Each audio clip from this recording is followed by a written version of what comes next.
Assalamualaikum warahmatullahi wabarakatuh.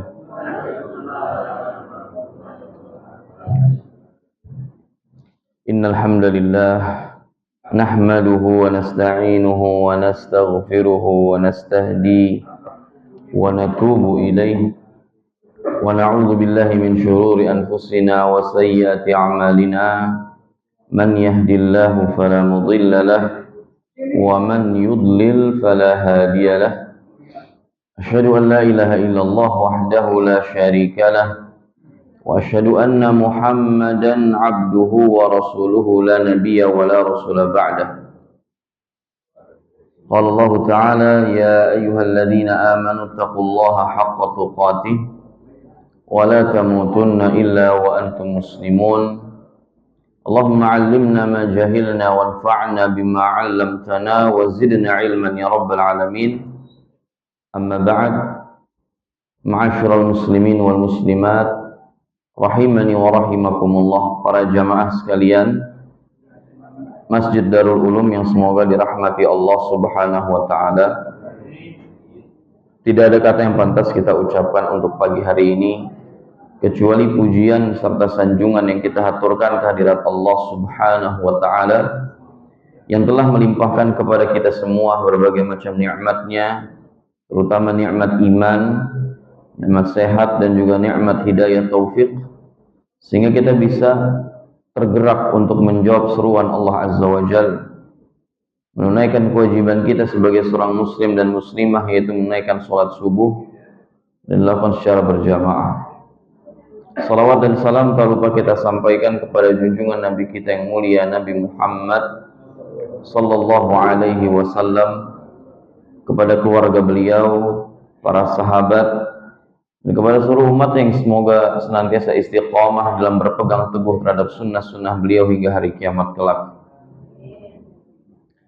Pertama-tama saya ingin mengucapkan taqabbalallahu minna wa minkum salihal a'mal minal a'idin wal faizin wa kullu amin wa antum bi khair. Karena kita masih berada di bulan Syawal, lebih tepatnya penghujung bulan Syawal. Kita mohon kepada Allah Azza wa Jalla agar Allah menerima semua amal saleh yang kita kerjakan di bulan Ramadan dan senantiasa menjadikan kita sebagai pribadi-pribadi yang selalu kembali kepada Allah saat kita tergelincir pada perbuatan dosa dan maksiat, dan dijadikan kita sebagai orang-orang yang sukses di dunia, terkhusus di akhirat, dengan dijauhkan kita dari neraka Allah dan dimasukkan ke dalam surganya. Karena Allah Subhanahu wa taala berfirman, "Faman zuhziha 'anil nar wa udkhilal jannata faqad faz." Siapa yang Allah jauhkan dari neraka dan Allah masukkan dia ke surga, maka dialah orang sukses sebenarnya. Para jamaah sekalian yang dimuliakan Allah Subhanahu wa taala, melanjutkan pembahasan kita terkait fikih salat berjamaah yang kita bisa bahas di setiap pekan ketiga hari Sabtu pagi. Hari ini pembahasan kita akan mengulas tentang disyariatkannya meringankan bacaan bagi para imam di dalam pelaksanaan sholat berjamaah, khususnya sholat-sholat fardu. Hadis yang pertama akan kita bahas jamaah adalah hadis yang diriwayatkan oleh Jabir bin Abdullah radhiyallahu ta'ala anhu. Beliau berkata, "Shalla Mu'adzun bi ashabihi al-'isha fatawwala 'alaihim faqala an-nabiy 'alaihi salatu wassalam aturidu an takuna ya Mu'adz fattanan idza amamta an-nas faqra biwasyamsi wa duhaha wasabbih isma rabbikal a'la waqra bismi rabbikal ladzi khalaq wal laili idza yaghsha." Muttafaqun alaih wal lafdhu li Muslim. Jamaah yang Allah muliakan, Jabir bin Abdullah radhiyallahu taala anhu menceritakan bahwasannya suatu hari sahabat yang mulia Mu'adz bin Jabal radhiyallahu taala anhu, beliau pernah sholat mengimami masyarakatnya. Setelah sebelumnya beliau mengikuti sholat berjamaah sebagai makmum bersama Nabi SAW, dan sudah pernah kita bahas hukum mengulang sholat yang sudah ditunaikan ya di sebuah atau di suatu jamaah kemudian kita ulang di jamaah yang lain, itu diperbolehkan. Dianggap yang satu adalah menggugurkan ibadah fardu, yang kedua adalah sebagai amalan nafilah atau tambahan. Nah, suatu hari Sayyidina Mu'ad bin Jabal radhiyallahu taala anhu setelah sholat bersama Nabi SAW dan para sahabatnya menjadi makmum di belakang Nabi SAW, maka kemudian Mu'ad kembali ke kampungnya dan mengimami sholat isya kembali. Jadi, status yang pertama sebagai makmum, kemudian pulang ke kampungnya, dan di kampungnya beliau menjadi imam sholat berjamaah, sholat isya pada saat itu. Fatawwala alaihim, akan tapi waktu itu Sayyidina Mu'ad bin Jabal radhiyallahu taala an terlalu memperpanjang bacaan sholatnya. Bahkan dalam sebuah riwayat disebutkan di rakaat pertama saat itu Mu'ad membaca surah Al-Baqarah, rakaat keduanya surah Ali Imran. Rakaat pertama baca apa, Pak? Al-Baqarah, rakaat kedua Ali Imran. Tuh kalau imam baca itu di Darul Ulum gimana, Pak? Kira-kira, Pak? Kira-kira jadi imam idola atau imam yang paling dibenci itu, Pak, di Darul Ulum, Pak? Rakaat pertama Al-Baqarah, rakaat kedua Ali Imran. Itu jamaah yang di belakang ngedumel, ini orang masih mau hidup apa enggak ya? Ini orang mau selamat apa enggak nih pulang dari sholat jamaah? Meskipun sholat isya, Pak, sholat isya itu diduga kuat. Orang habis sholat isya itu ya pasti istirahat, Pak, ya. Enggak seperti sholat maghrib misalnya. Kalau sholat maghrib itu kan pertama waktunya pendek, kemudian juga ada kemungkinan orang baru mau pulang ke rumahnya. Sholat isya itu kemungkinan besar orang habis sholat ya istirahat, tidur udah di rumah, nggak ada aktivitas lain, tidak ada hajat lain. Makanya Sayyidina Mu'ad bin Jabal radhiyallahu taala an itu memperpanjang sholatnya, memperpanjang bacaannya. Bahkan bukan hanya bacaan sholatnya, Pak, karena kalau kita pelajari sifat sholat Nabi SAW, Nabi itu kalau sholat, panjang bacaan beliau saat membaca Al-Quran ketika berdiri itu hampir sama dengan panjang bacaan beliau ketika beliau ruku. Dan panjang bacaan beliau ketika ruku diulang-ulang itu subhana rabbiyal azimi wa bihamdi subhana, itu hampir sama dengan bacaan saat beliau sedang membaca Al-Quran. Dan panjang bacaan ruku sama i'tidal itu hampir sama juga. I'tidal dengan sujud juga sama-sama panjang. Jadi nggak ada yang satu panjang, yang satu pendek, nggak ada. Jadi semua rukun sholat Nabi itu panjangnya rata-rata hampir sama. Dan itu tentunya diterapkan oleh Mu'ad bin Jabal radhiyallahu taala anhu di sholat isya pada saat itu. Maka kemudian jamaah yang Allah muliakan, apa yang terjadi jamaah ketika Sayyidina Mu'ad membaca bacaan yang amat panjang tersebut? Fansarafa rajulun minna fasalla. Kemudian ada seorang laki-laki tiba-tiba memisahkan diri dari Sayyidina Mu'ad, memisahkan diri dari sholat berjamaah.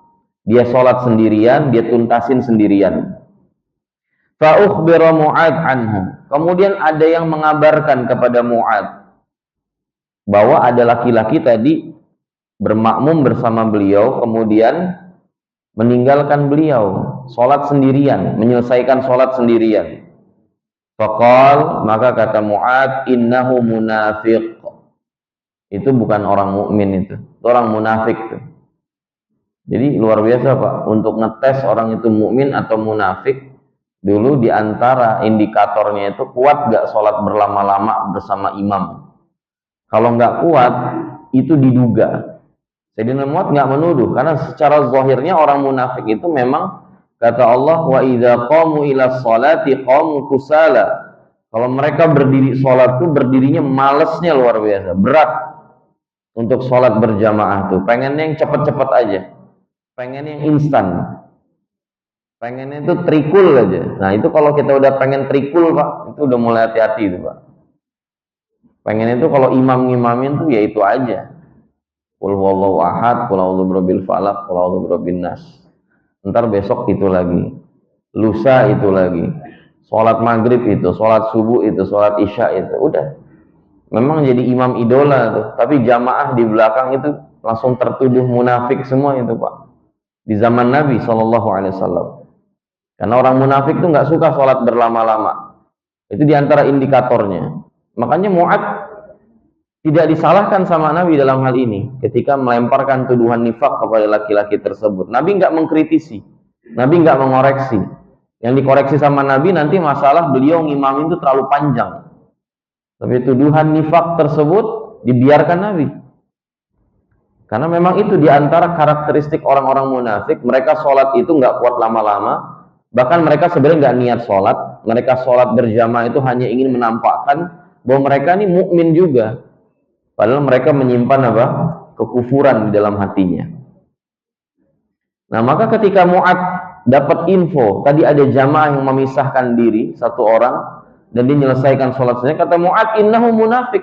Itu orang munafik, itu bukan orang mukmin.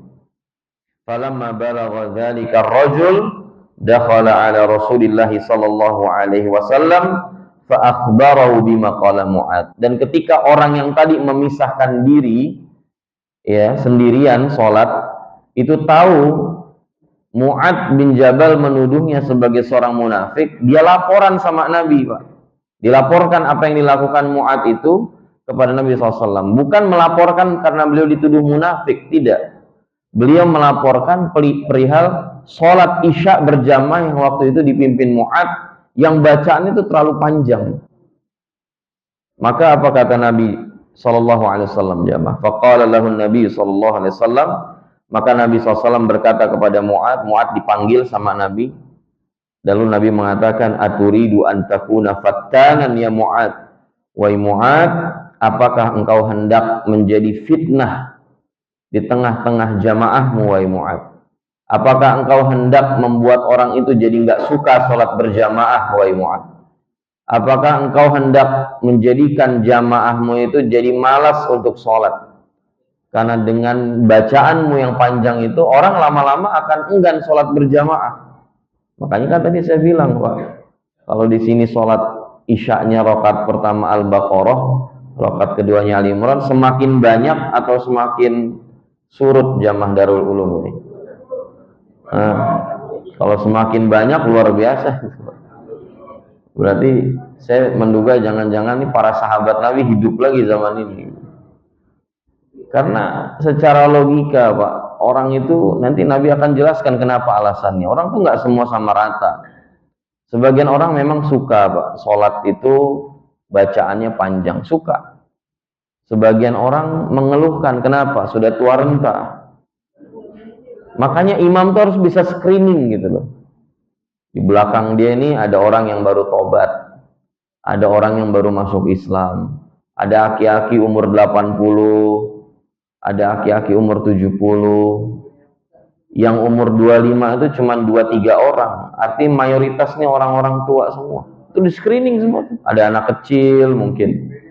Nah, maka itu jamaah yang Allah muliakan, itu yang harus dipertimbangkan oleh para imam, agar hendaknya ketika dia mengimami masyarakat, mengimami jamaahnya, maka dia hendaknya mengimami dengan bijak. Ya, jangan menuruti ego. Karena imam senang memang sholat panjang, sebagian jamaah juga senang sholat panjang. Tapi kan sebagian besarnya gimana jamaah? Ya, sebagian besarnya jamaah tuh gimana? Kira-kira mereka sanggup gak? Bukan mereka mau atau tidak. Sebagian itu sanggup atau tidak. Nah, masalahnya di situ. Maka Nabi SAW mengatakan, "Idza amamtan nas," kalau engkau mengimami manusia jamaah, faqra bi wasyamsi wa duhaha. Bacalah surah wasyamsi wa duhaha. Surah apa itu jemaah? Surah Asy-Syams. Nah, depannya wasyamsi. Ya, wasyamsi wa duhaha. Baca surah Asy-Syams kata Nabi. Wasabbih isma rabbikal a'la. Surah apa itu? Surah Al-A'la. Waqra bismi rabbikal ladzi khalaq. Bacalah surah Iqra bismi rabbikal ladzi khalaq. Surah apa? Al-Alaq. Wal laili idza yaghsha. atau bacalah surah wal laili idza yaghsha. Surah apa? Al-Lail.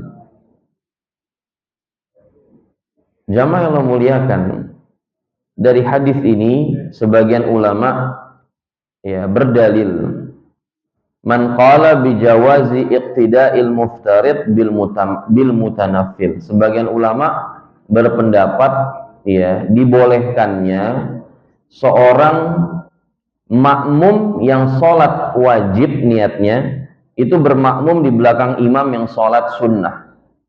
Tadi kita katakan ya kronologisnya itu Sayyidina Mu'ad bin Jabal sudah sholat berjamaah bersama Nabi, tapi waktu itu jadi makmumnya Nabi karena nggak mungkin Nabi jadi makmum. Kemudian pulang ke kampungnya itu sholat isya masih dapat karena mungkin di kampungnya itu nungguin Mu'ad. Mu'ad itu memang sebagai imam di kampungnya, jadi nungguin Mu'ad sampai datang gitu jamaah. Karena itu luar biasanya imam tuh. Zaman dulu tuh imam betul-betul ditunggu-tunggu gitu. Kalau hari ini kalau udah nggak ngeliat imam ini, udah Pak, ya imam dorong akhirnya jadinya. Udah bapak aja. Enggak bapak aja. Saya baru Al-Ikhlas hafalannya. Enggak Pak, saya juga baru Asy-Syams. Ah ini bapak ini nih yang udah An-Naba nih. Ah Pak, saya An-Naba cuma 2 ayat pertama doang Pak. Ya, amma yatasaalun 'anil naba'il 'azim, masa mau baca 2 ayat? Nah, itu bapak itu tuh. Dia udah juz 1 udah selesai tuh katanya. Enggak Pak, saya cuma surah Al-Baqarah Pak, itu juga ayat pertama doang. Alif Lam Mim. Maka jadi imam dorong. Kalau di zaman Nabi enggak jemaah. Para sahabat tuh nungguin Nabi SAW. Terus jamaahnya para sahabat juga yang mereka ngimamin di kampung itu nungguin mereka juga sampai pulang ke kampungnya. Nggak ada yang berani maju jadi imam gitu sampai yang betul-betul imamnya yang menjadi imam sholat.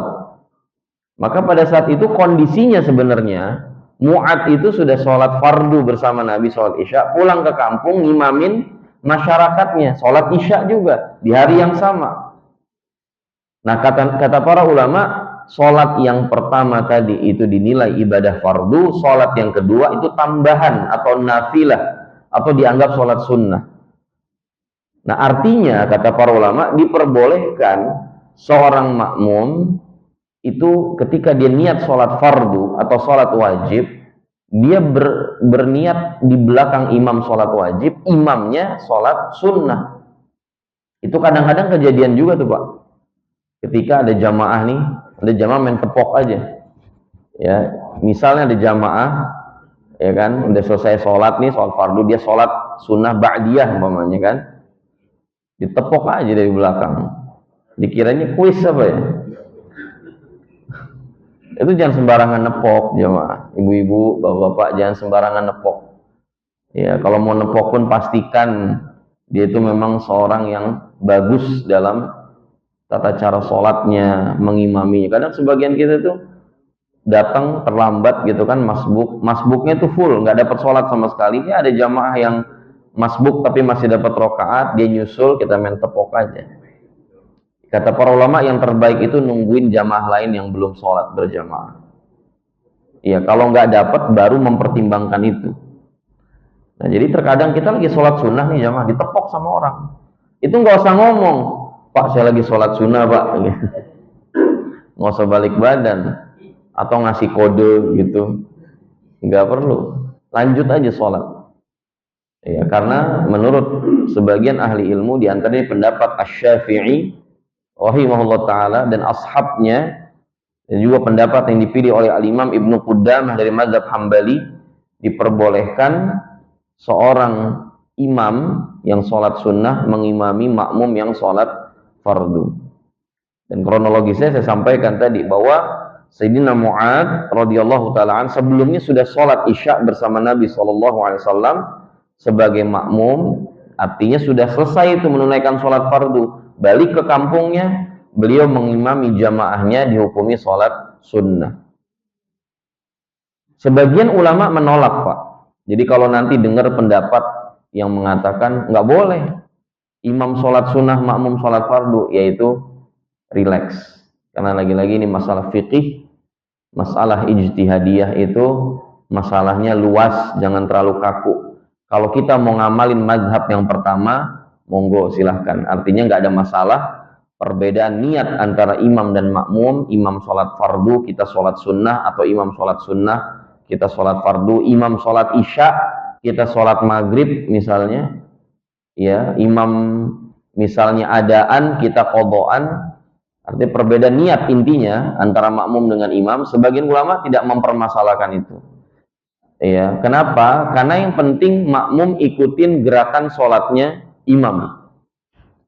Itu lagi-lagi pendapat, saya ulangin, ini pendapat Imam Syafi'i dan ashabnya, ulama-ulama senior madhab Syafi'i. Ini juga pendapat Imam Ibnu Qudamah dari madhab Hambali dan Syekhul Islam Ibnu Taimiyah Al-Harrani rahimahullah ta'ala.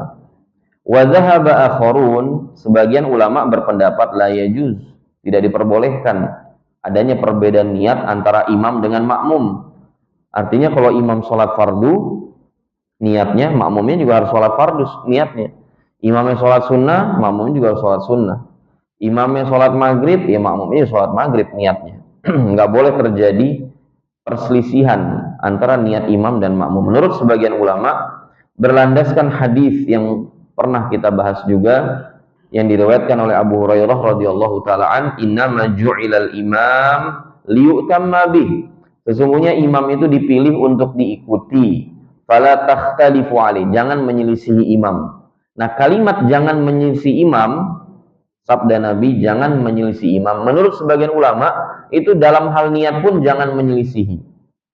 Artinya bukan hanya gerakan yang zahir, gerakan yang tampak, seperti kita ngikutin rukuknya, kita ngikutin i'tidal, imam i'tidal, kita i'tidal, imam ruku, kita ruku, imam sujud gitu. Bukan itu saja, tapi hatta dalam masalah niat pun menurut sebagian ulama itu harus adanya keselarasan antara niat imam dan makmum. Tapi wallahu ta'ala a'la wa alam, saya lebih condong pada pendapat yang pertama, dan pendapat pertama ini pendapat yang lebih kuat. Artinya diperbolehkan adanya perbedaan niat antara imam dan makmum dalam sholat berjamaah, dan tidak dikategorikan sebagai bentuk menyelisih imam. Karena sebagian ulama ini mengatakan bahwa makna sabda Nabi SAW, fala takhtalifu alaih, jangan kalian sampai menyelisih imam itu hanya dalam masalah gerakan-gerakan sholatnya yang zahir, yang tampak. Jangan menyelisih imam dalam hal ruku yang sudah kita sampaikan, entah dengan mendahului imam dalam gerakannya, entah terlalu lama imam udah ruku, kita belum ruku-ruku juga karena ngejar bacaan surah misalnya, atau membarengi gerakan imam.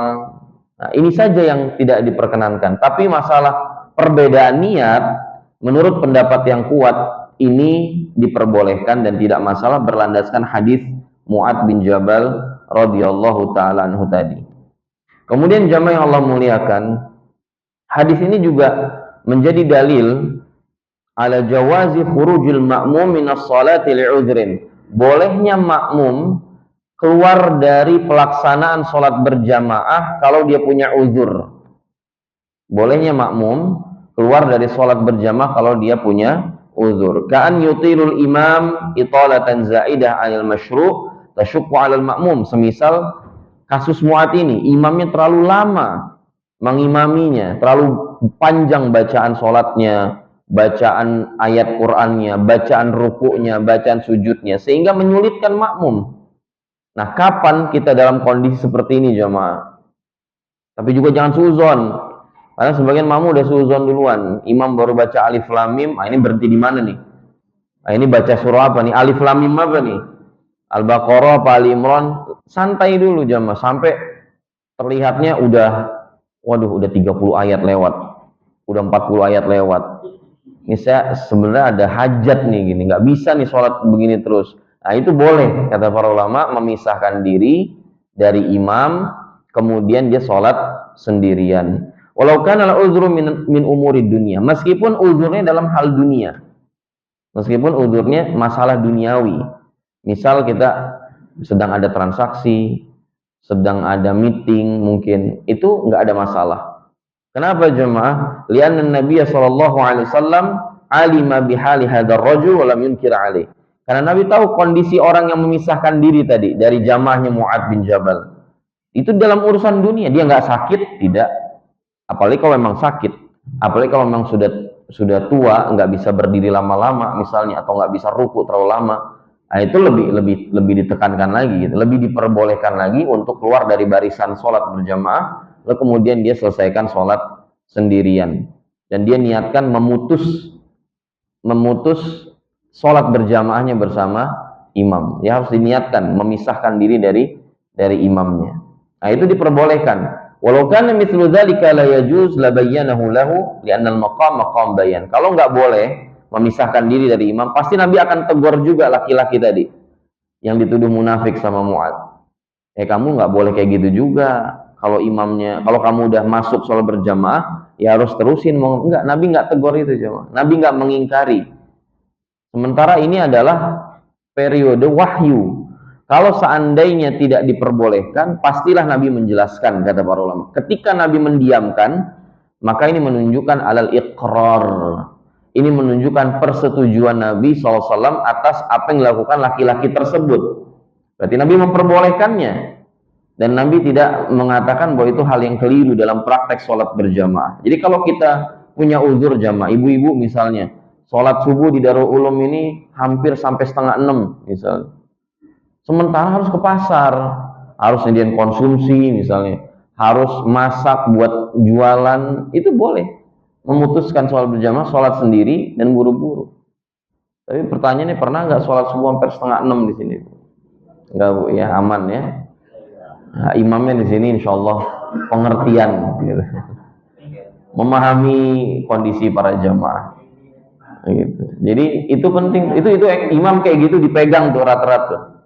Gitu. Karena nanti kalau sampai ganti periode imam gitu, 2024 ganti imam, itu jangan sampai nanti kita kecewa, nanti udah bener-bener imamnya bacanya yang mengerti sama jamaah diganti, kemudian malah jadi baca Al-Baqarah dan Ali Imran. Kemudian jamaah Allah muliakan, dari hadis tadi juga menunjukkan annau yushra' lil imam mura'ata man khalfahu minal ma'mumin. Disyariatkan bagi seorang imam memperhatikan kondisi makmum-makmumnya. Fala yutawil 'alaihim bima yashuq. Maka hendaknya dia jangan sampai memperpanjang bacaan salatnya sehingga makmumnya terberatkan. Wa yurithus sa'amah wal malal, sehingga membuat makmumnya itu jenuh dan bosan. Idza lam yardha bidzalik, kalau makmumnya tidak meridhoi hal tersebut. Kalau makmumnya tidak meridhoi hal tersebut.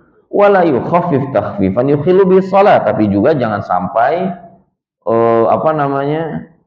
terlalu ringan sampai akhirnya menghilangkan salah satu dari kesempurnaan sholat, apalagi keabsahan sholat. Ya, Pak Ustadz, kalau begitu bener tuh sholat tarawih yang kata 23 rakaat dalam 7 menit. Wah, itu ringan banget tuh. Itu berat Pak buat orang-orang 70 malah itu. Loh iya, harus ngejar imam yang ngebut ya. Itu sebenarnya berat loh. Ya. Jadi ringan itu jamaah jangan salah dipahami. Ringan itu bukan berarti terlalu cepat ya, RPM-nya sampai 80 km per jam, apalagi 100 km per jam. Enggak kayak gitu juga. Ringan itu artinya kita tidak memperlama bacaan sholat yang menyebabkan makmum menjadi terberatkan, orang-orang yang punya hajat itu malah jadi tidak bisa menuntaskan hajatnya dengan maksimal, orang yang sakit itu jadi tidak khusyuk dalam sholatnya, tapi juga tidak boleh terlalu cepat sehingga mengurangi kesempurnaan sholat, apalagi sampai mengurangi atau menghilangkan keabsahan sholat berjamaah, apalagi keabsahan sholat kita. Jadi kalau sampai hilang rukunnya juga, ya berarti nggak benar juga jemaah. Saking ringannya, saking cepatnya, salah satu rukun sholat hilang. Apa itu? Tumakninah. Yaitu diam sejenak di setiap rukun sholat. Ketika kita ruku, itu diam sejenak. Jangan baru ruku, truk udah bangun lagi.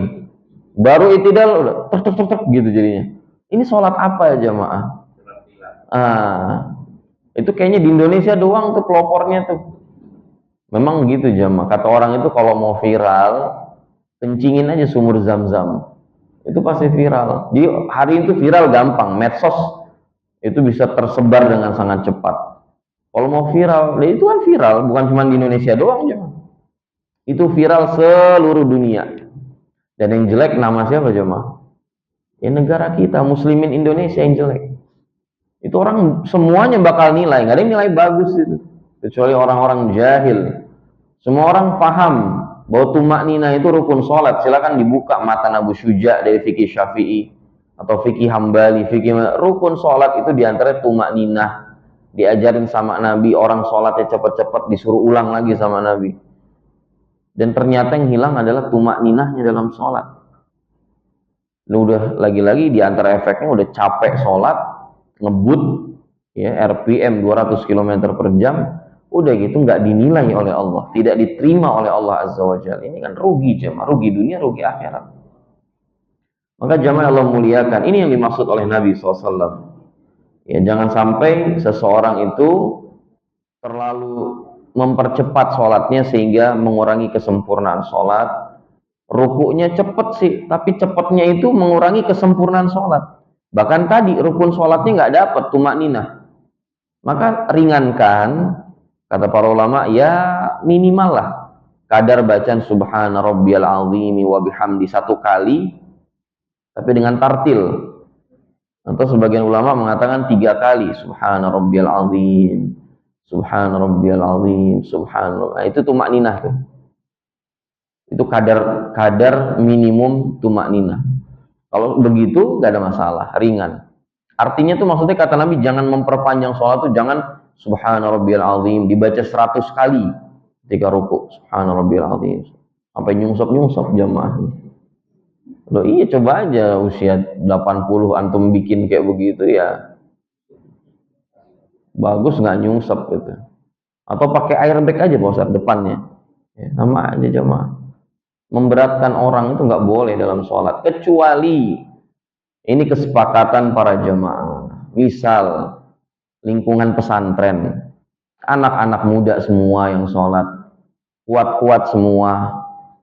Pastikan dulu nggak ada orang tua. Jadi makanya di pesantren itu kalau dia mau ngadakan sholat taraweh, misal 1 malam 15 juz, kayak di daerah mana tuh, belum lama 1 malam 15 juz, jadi 2 malam itu udah hatam. 2 malam udah hatam. Itu tulisin di pintunya, aki-aki dilarang sholat di sini. Atau dikasih himbauan sholat di sini tuh satu rakaatnya misalnya 5 lembar. Jadi orang pas mau masuk, salah masjid. Jadi orang mikir jemaah, udah mempersiapkan diri. Artinya setiap orang yang sholat di masjid itu dia sudah ridho gitu loh, untuk sholat berlama-lama. Yang jadi masalah kalau banyak yang tidak ridho kepada imamnya. Ini yang jadi masalah. Jadi kalau masyarakatnya ridho, jamaahnya semua ridho, ya nggak ada masalah. Hilang, ilat tersebut hilang. Jadi ilat pelarangannya, sebab kenapa Nabi melarang Mu'ad dan bahkan mengatakan, apakah engkau ingin menjadi fitnah wahai Mu'ad? Itu karena jamaahnya ada yang tidak ridho. Kalau jamaah semua ridho, hilang sebabnya, sebab pelarangan itu, nggak ada masalah. Jadi bukan tentang bacaan sholatnya jamaah. Sekali lagi, ini bukan bacaan sholatnya, tetapi lebih kepada apakah jamaah yang di belakang itu semuanya ridho atau tidak. Nah, untuk memastikan itu jamaah, itu kan sulit. Kecuali lagi-lagi di lingkungan pesantren, mungkin di lingkungan ma'had, ini masih bisa dikondisikan. Tapi kalau lingkungannya misalnya dia masjid di pinggir jalan, orang di situ sholat nggak tahu dia ridho atau tidak dengan sholat berjamaah, jangan. Makanya masjid-masjid tempat umum itu, misalnya masjid rest area atau masjid yang ada di pinggir jalan, ya itu lebih layak untuk memperhatikan kemaslahatan jamaah. Jadi kalau masjid kompleks saja seperti ini, dia harus memperhatikan kemaslahatan jamaah, tidak mempersulit jamaah dengan bacaan Quran yang panjang, bacaan ruku yang panjang, bacaan sujud yang panjang, apalagi ya masjid-masjid yang notabene itu berada di pinggir jalan, yang kemungkinan di situ semua orang ya tidak pandang latar belakang bakal sholat di situ. Gitu. Itu jamaah yang perlu kita pertimbangkan. Dan menunjukkan bahwa sholat isya itu, nah Nabi sekaligus mengajarkan nih bacaan sholat isya itu apa, seberapa kadar panjangnya. Tadi kata Nabi, kalau engkau mengimami sholat, bacalah wasyamsi waduha. Berarti sholat isya itu kadarnya segitulah. Kalau antum mau baca Al-Baqarah, Al-Imran nggak apa-apa, tapi diukur kadarnya itu seperti kita membaca surah Asy-Syams. Nggak apa-apa, nggak masalah. Meskipun kata Imam Nawawi rahimahullah dalam kitab At-Tibyan fi Adabi Hamalatil Quran, para ulama itu menyampaikan membaca satu surah utuh itu jauh lebih baik daripada potongan ayat. Yang kalau kita berhenti khawatirnya temanya belum sempurna. Gitu. Kita baca Al-Baqarah nih jamaah, berhenti kadarnya misal setengah halaman. Itu belum tentu setengah halaman itu tema tentang ayat tersebut itu sudah sempurna. Nah, sementara membaca ayat secara sempurna dalam hal tema itu harus diperhatikan. Di antara yang diperhatikan oleh para ulama, hendaknya kalau kita baca Quran, kalau kita mau berhenti, baik di dalam sholat atau di luar sholat, itu hendaknya pas temanya selesai. Jadi nanti rokat kedua itu tema baru. Nah, itu diajarkan para ulama kita dan itu harus diperhatikan oleh para imam. Makanya para ulama akhirnya menganjurkan lebih baik baca surah Asy-Syams, baca Al-A'la, baca Al-Alaq, baca Al-Qari'ah, meskipun dia terlihat sederhana, tapi temanya pasti sudah selesai kalau kita baca surah itu secara sempurna, jemaah. Kecuali kulhu, antum potong lagi. Ya, satu rokat pertama 2 ayat, rokat kedua ayat berikutnya. Jadi rokat pertama tuh qul huwallahu ahad, Allahus samad, Allahu akbar. Nanti rokat keduanya lanjutan Al-Ikhlas. Nah, itu nggak benar, cuma. Ya, jadi menyederhanakan sholat, meringankan sholat itu juga nggak gitu-gitu amat. Tetap baca surah secara sempurna yang kira-kira itu maslahat buat makmum. Nah, makanya Nabi SAW memberikan arahan, kalau kamu ngimamin ya Mu'ad, sholat isya, baca Asy-Syams, baca Ad-Duha, baca Al-Lail, baca Al-Alaq, baca dan surah-surah semisalnya. Nabi menyebutkan ini bukan untuk membatasi, bukan lil hasr, tapi min babi zikril amsal. Ya, ini cuman bentuk menyebutkan contoh. Silakan baca surah, nggak mesti Al-Alaq saja, nggak mesti Al-Lail, tidak.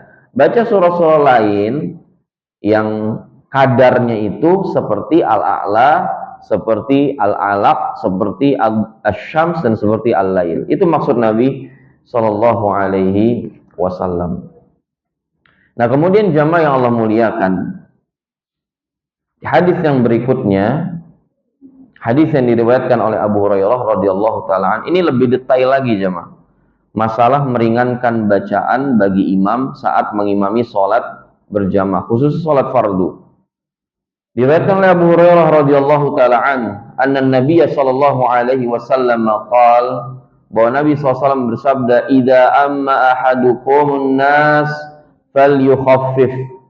Kalau kalian, salah seorang dari kalian mengimami manusia, falyukhaffif, maka hendaknya dia ringankan bacaannya. Fa inna fihi mussaghir, karena di antara jamaah ada anak kecil, wal kabir, ada orang tua renta, wal dhaif, ada orang yang sakit, wadzal hajah, dan juga ada orang yang punya urusan. Fa idza shalla wahdahu falyusalli kaifa syaa. Kalau dia sholat sendirian, maka ya silahkan dia sholat sesukanya. Mau 1 rakaat dia baca 5 juz kayak terserah. Tapi kalau ngimamin, apa perintah Nabi jamaah? Falyukhaffif, maka hendaknya dia ringankan. Apa yang diringankan? Yang diringankan bacaan Qur'annya. Setelah surah Al-Fatihah kan kita dianjurkan untuk membaca surah lain kan? Nah, itu diringankan pertama. Kemudian rukunya juga hendaknya meringankan jamaah. Tadi nggak perlu baca Subhana Rabbiyal Azimi 1000 kali, jangan.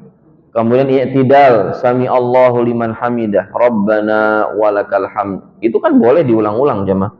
Rabbana walakal hamd, Rabbana walakal hamd, itu diulang-ulang boleh. Tapi jangan sampai lamanya kita, panjangnya kita membaca bacaan yang diulang-ulang tersebut membuat makmum menjadi sengsara, membuat makmum menjadi tersulitkan, terbebani dengan sholat. Sholat itu jamaah diusahakan membuat nyaman para jamaah. Jadi jamaah tertarik, oh sholat di Masjid Darul Ulum nih, Masya Allah lah imamnya gitu. Masya Allah imamnya, bacanya ringan, tidak terlalu. Karena sebagian masjid itu jamaah rukunya itu panjang sekali. Iktidalnya panjang sekali. Kecuali, sekali lagi jemaah, kecuali itu sudah didiskusikan, sudah disepakati, Pak, Bu, ini kita mau sholat gerhana. Sholat gerhana ini memang disunahkan bacaannya panjang. Ya, jadi ibu-ibu, bapak-bapak yang sudah sepuh ini udah siap bangku gitu loh. Karena takutnya kan nanti nggak kuat di pertengahan, ya kan, takutnya jatuh gitu atau pingsan dan semisalnya. Maka sudah didiskusikan dari awal, Pak, Bu, kita mau sholat gerhana. Ini bacanya agak lama. Dahulu Nabi kata para sahabat di rakaat pertama, di bacaan yang pertama sebelum ruku yang pertama, Nabi seolah membaca Al-Baqarah. Kemudian seolah keduanya membaca Al-Imran. Terus ketiganya, keempatnya lebih ringan dari itu, lebih ringan dari itu, dan seterusnya. Itu diomongin, dibicarakan. Jadi jamaah tuh nggak kaget. Jamaah tuh udah punya takaran, oh kayaknya saya nggak bisa deh. Kayaknya ini sholat baca Al-Baqarah, Al-Imran, An-Nisa, Al-Maidah, kayaknya bisa selesai 1,5 jam ini mah. Udah gitu imamnya juga Masya Allah lagi. Imamnya tuh setiap ayat-ayat neraka dia berhenti dulu. Allah. Dia ngamalin sunnah Nabi SAW. Dia minta perlindungan dari azab neraka. Setiap bertemu ayat-ayat tentang surga, dia berhenti lagi. Dia minta kepada Allah untuk dimasukkan ke dalam surga. Itu berapa lama ya? Ini makmum udah punya gambaran, oh kayaknya saya nggak kuat, saya nggak usah ikut sholat. Nah kan kayak gitu enak jemaah.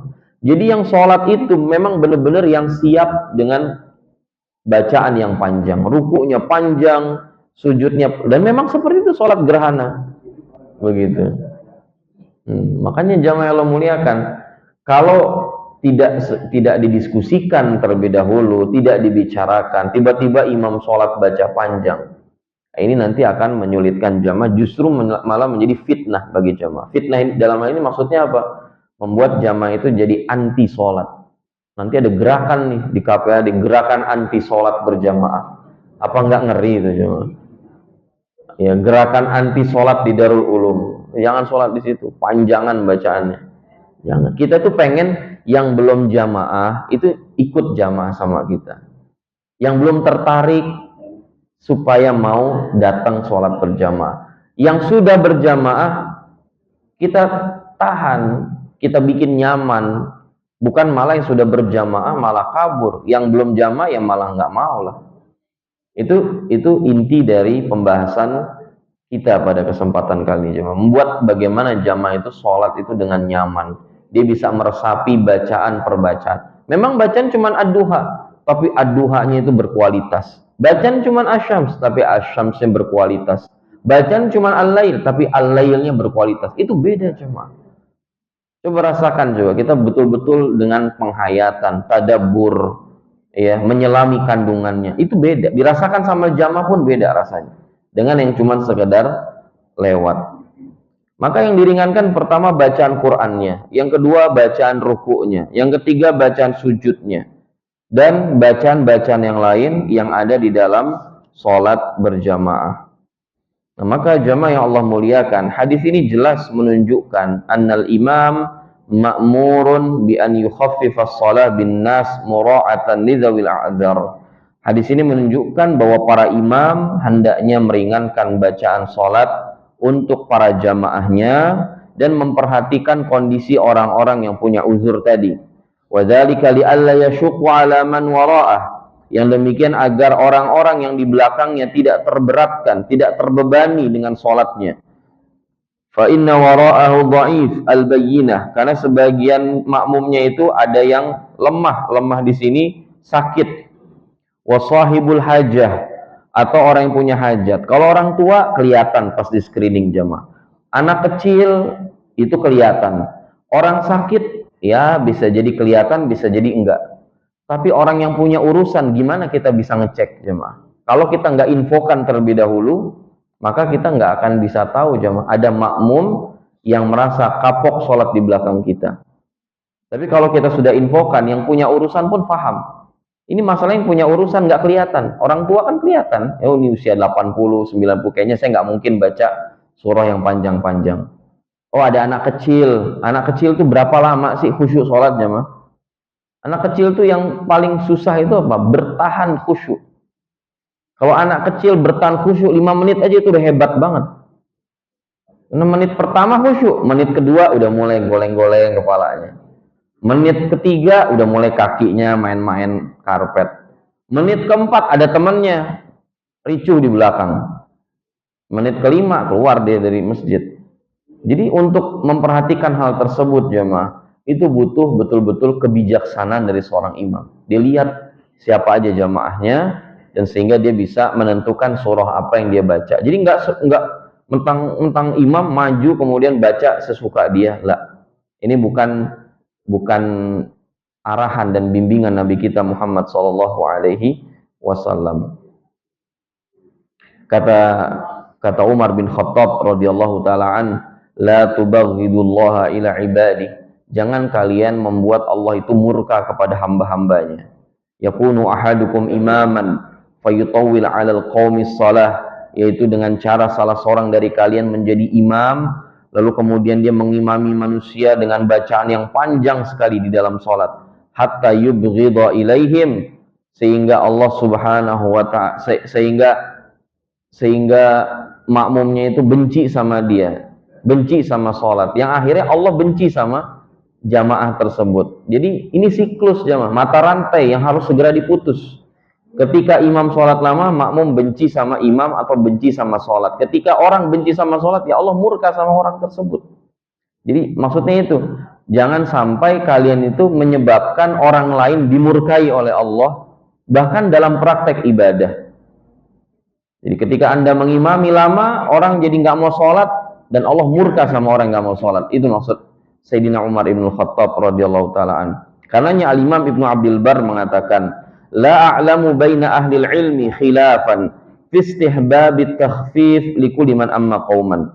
Kata Imam Ibnu Abdul Bar rahimahullah, ya dari mazhab Hambali, sesungguhnya tidak ada khilaf. Saya tidak tahu ada khilaf di antara ahli ilmu tentang dianjurkannya meringankan bacaan sholat bagi para imam ketika dia mengimami makmumnya. Alama syaratna minal ityani bi aqalli ma yujzi, yaitu dengan menghadirkan standar minimum diterimanya sholat seseorang. Jadi sekali lagi jamaah, bukan berarti meringankan sholat tumak ninahnya pun menjadi hilang. Meringankan sholat tumak ninahnya harus tetap ada, kemudian khusyuknya juga harus tetap ada, meresapi bacaan tetap harus ada, tetapi juga jangan sampai menyulitkan jamaah yang lain. Nah kemudian berapa kadarnya jamaah? Orang itu disebut meringankan bacaan sholat. Ikhtalafal ulama. Para ulama berbeda pendapat tentang takaran orang itu disebut telah meringankan sholat atau belum. Nah maka faqila laisa lidzalika dhabitun muayyan. Sebagian ulama mengatakan tidak ada ukuran standarnya.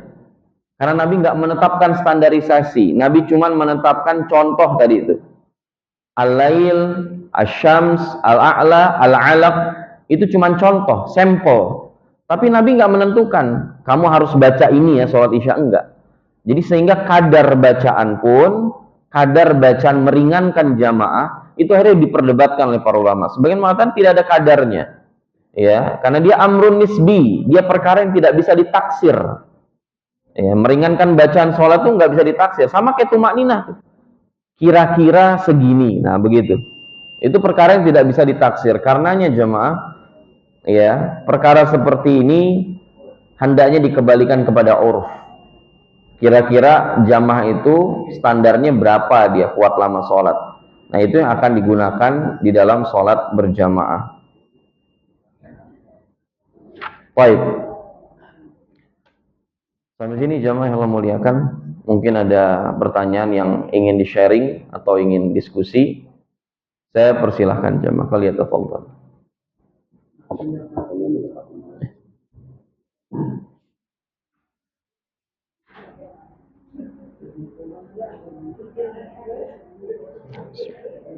Nyampe Pak atau pakai ini?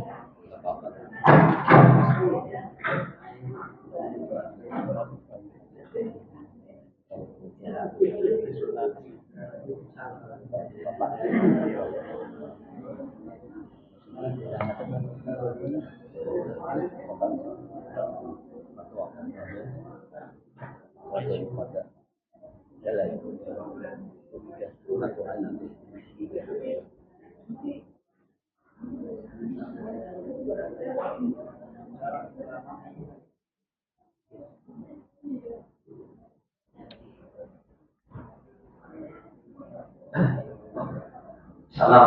warahmatullahi wabarakatuh. Assalamualaikum warahmatullahi wabarakatuh.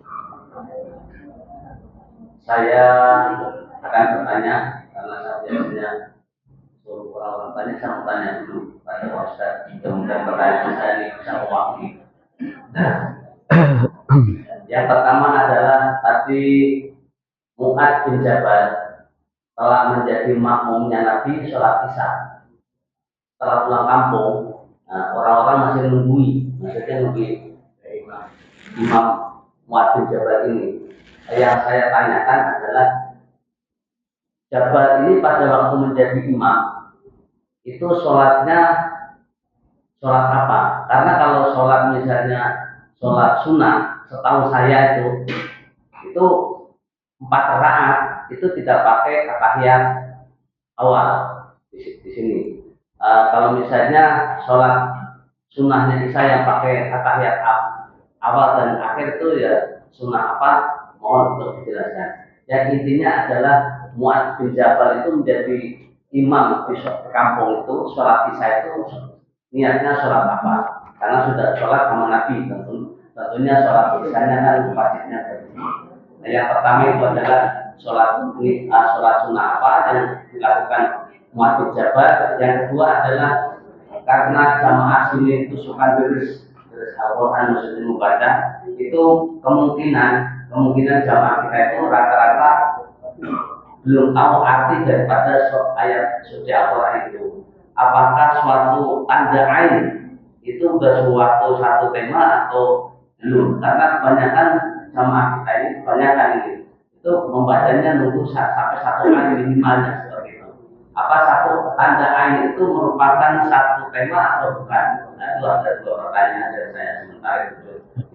Dulu pertama adalah Mu'adz bin Jabal adalah sholat sunnahnya apa, dan yang kedua satu tema itu apa tanda ain merupakan satu tema. Terima kasih. Ya. Ya baik. Jamaah yang dimuliakan Allah Subhanahu wa taala.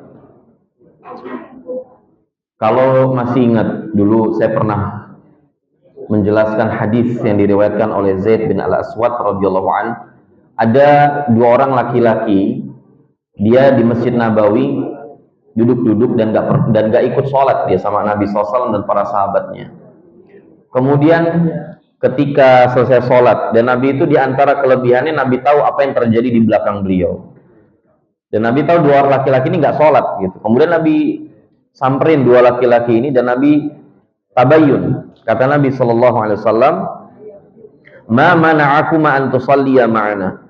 Apa yang menghalangi kalian nggak sholat bareng sama kita? Kata 2 laki-laki ini, "Qad shallaina fi rihalina." Ya Rasulullah, kita udah sholat sebelumnya tadi di perjalanan. Ya, kita udah sholat di perjalanan. Cuman kebetulan kami singgah ke sini di Masjid Nabawi, ya numpang istirahat. Kebetulan waktu itu engkau sedang mengimami sholat berjamaah bersama para sahabat.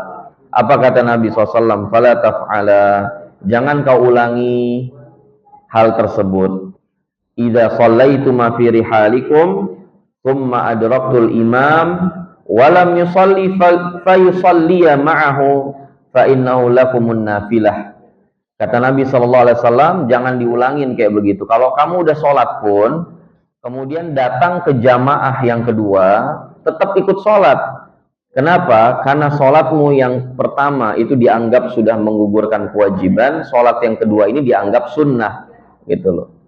Jadi sholatnya Mu'adz bin Jabal pada saat itu sholat Isya juga, gitu. Jadi sholatnya sholat Isya, bukan sholat sunnah. Sholat Isya-nya yang kedua dihukumi oleh Nabi SAW itu sholat nafilah, sholat tambahan. Karena yang pertama sudah menggugurkan kewajiban. Dan di dalam usul fiqh juga jamaah ada yang disebut dengan istilah al-i'adah. Al-i'adah itu adalah mengulang ibadah sholat yang kita kerjakan karena adanya khalal, adanya khalal itu cacat, adanya masalah, adanya aib di dalam praktek sholat kita yang pertama. Entah itu masalah syarat sahnya atau rukunnya atau adab-adabnya. Nah, sebagian ulama memberikan contoh, misal kita sempat sholat, tapi nggak secara berjamaah, karena untuk mendapatkan waktu sholat misalnya. Terus kemudian kita singgah di sebuah tempat, ternyata sholat belum dimulai malah, baru qomat. Itu dianjurkan kita ikut sholat lagi. Padahal tadi kita udah sholat sendirian, munfaridan. Ya, kemudian kita sholat lagi secara berjamaah, itu disebutnya i'adah, mengulang sholat.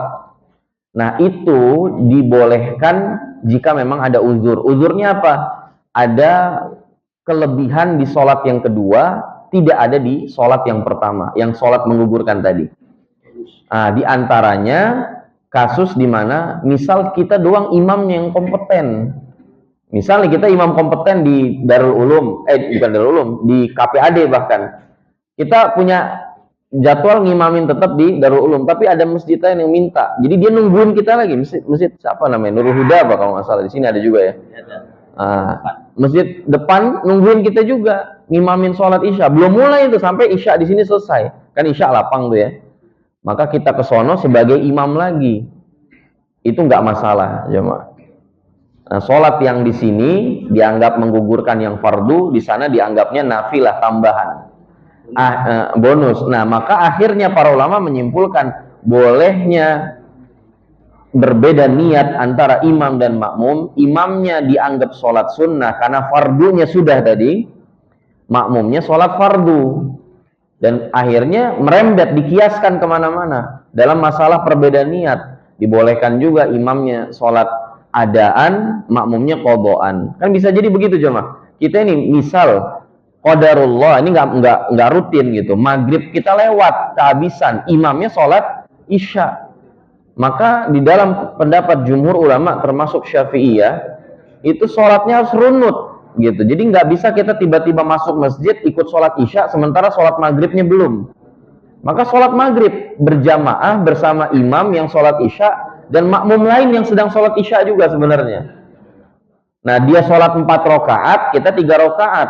Nanti pas 3 rakaat ada 2 option. Kalau kita mau selesaikan sendiri boleh, tapi yang afdal kita duduk aja. Jadi nanti kan rakaat keempat dia bangun tuh, imam sama makmum yang lain. Kita nungguin aja, tasyahud aja. Sampai nanti imamnya nyusul kita tasyahud terakhir, nanti salamnya bareng-bareng. Ngerti gak tuh Johan? Jadi gitu tuh konsepnya, ya, bahwa akhirnya para ulama merembetkan kemana-mana bolehnya perbedaan niat antara imam dan makmum. Itu pertama. Yang kedua, tentang tanda bacaan ain dalam dalam membaca Al-Quran. Apakah sudah pasti sempurna maknanya? Wallahu a'lam, para ulama mengatakan ain itu belum tentu sempurna maknanya. Jadi makanya kalau saya menganjurkan untuk sebelum kita baca Quran, jemaah, coba dibuka mushaf terjemahnya dulu. Yang biasanya tuh ada tema-tema tuh. Biasanya mushaf sekarang tuh udah ada tema-temanya tuh ya. Ini kadang satu tema itu cuma 2 ayat, ada yang begitu. Kadang tema itu cuma 3 ayat, kadang ada yang panjang banget. Ada yang 2 lembar, 3 lembar temanya itu. Karena nggak putus-putus, memang lagi bahas itu. Nah, itu pentingnya kita sebelum baca Quran, kita merujuk dulu tuh ke mushaf terjemah yang sudah ditentukan tema-temanya, baru kita baca. Jadi hatta 1 juz pun jamaah, 1 juz, 2 juz, pas berhenti itu di juz kedua misalnya, itu belum tentu temanya sudah sempurna, kata para ulama. Jadi sebenarnya yang paling penting itu adalah kita berhenti, temanya sudah sempurna. Apa mesti pergantian juz? Nggak mesti juga. Ya, meskipun sudah kita baca juz pertama nih, masuk juz kedua, ternyata juz kedua temanya masih lanjut. Itu kalau bisa jangan berhenti sampai temanya selesai. Ya nanti berhentinya mungkin di halaman keberapa di juz kedua gitu misalnya. Itu nggak ada masalah. Itu diprioritaskan. Apakah wajib? Tidak wajib juga. Kalau kita mau berhenti di tidak sesuai temanya pun juga tidak masalah, tapi itu kurang afdol. Kurang utama saja. Bukan perbuatan yang haram, bukan perbuatan yang makruh juga, tetapi kurang fadilahnya lah. Fadilahnya itu kalau kita baca Quran baik dalam sholat atau di luar sholat, berhenti itu pas temanya selesai. Nanti lanjut lagi, itu tema yang baru. Begitu. Itu jamaah. Allahu ta'ala. Semoga terjawab. Baik, ada yang silakan Pak Wahyu. Assalamualaikum Ustaz. Waalaikumsalam warahmatullahi. Mungkin satu aja Ustaz.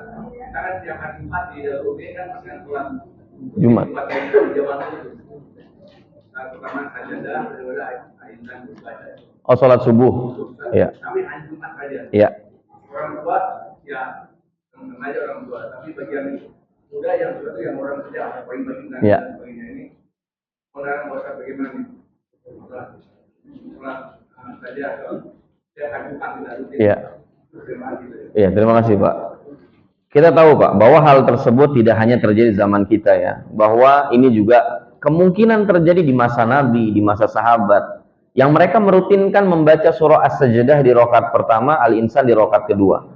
Di zaman itu juga ada orang yang kerja pagi, gitu kan, ada yang harus berangkat subuh-subuh, bahkan sebelum subuh mungkin.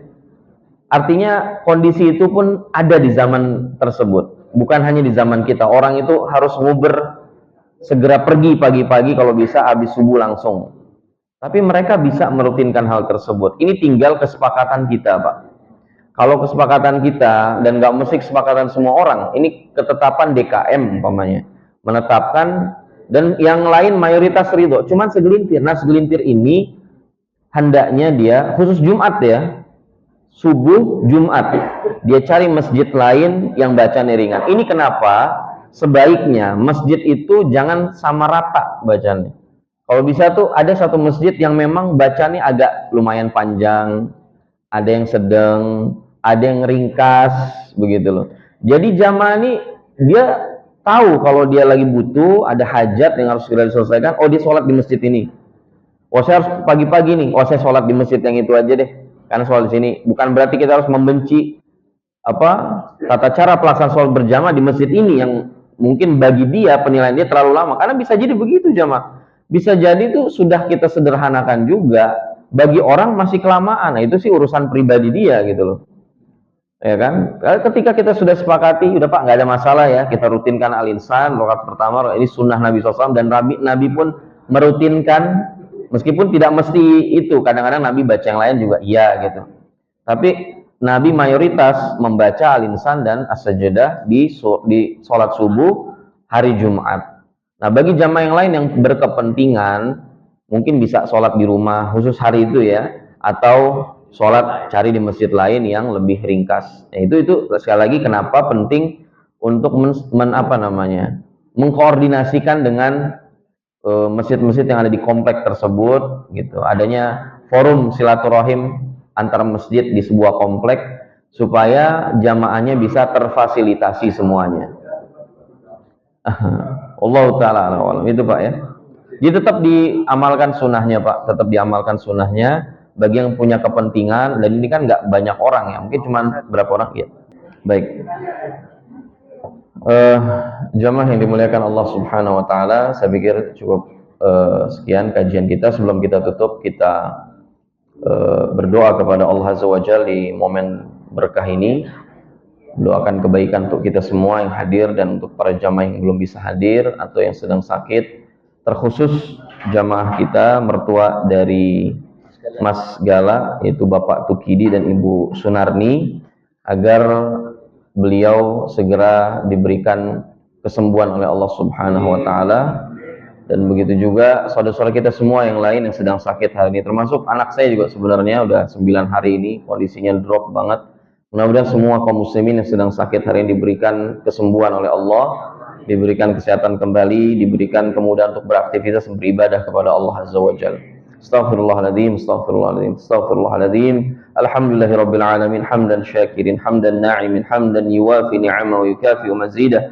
Ya Rabbana lakal hamdu wa lakal syukru wa lakal mulk kama yanbaghi li jalali wajhikal karim wa 'azimi sultanik.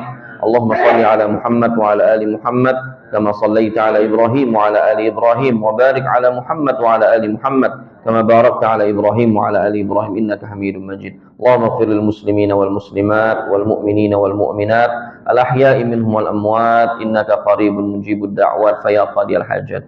Allahumma la tada' lana dhanban illa ghafartah wa la hamman illa farajtah wa la daynan illa qadaitah wa la maridan illa shafaitah wa la maridan illa shafaitah ولا مريضا إلا شفيته ولا ميتا إلا رحمته ولا حاجة من حوائج الدنيا إلا قضيتها يا أرحم الراحمين. اللهم رب الناس أذهب البأس اشفهم أنت الشافع لا شفاء إلا شفاؤك شفاء لا يغادر سقاما. ربنا تقبل منا إنك أنت السميع العليم وتب علينا إنك أنت التواب الرحيم. ربنا اغفر لنا ولوالدينا وارحمهم كما ربونا صغارا. ربنا آتنا في الدنيا حسنة وفي الآخرة حسنة وقنا عذاب النار وادخلنا الجنة مع الأبرار يا عزيز يا غفار يا رب العالمين. والحمد لله رب العالمين. السلام عليكم ورحمة الله وبركاته.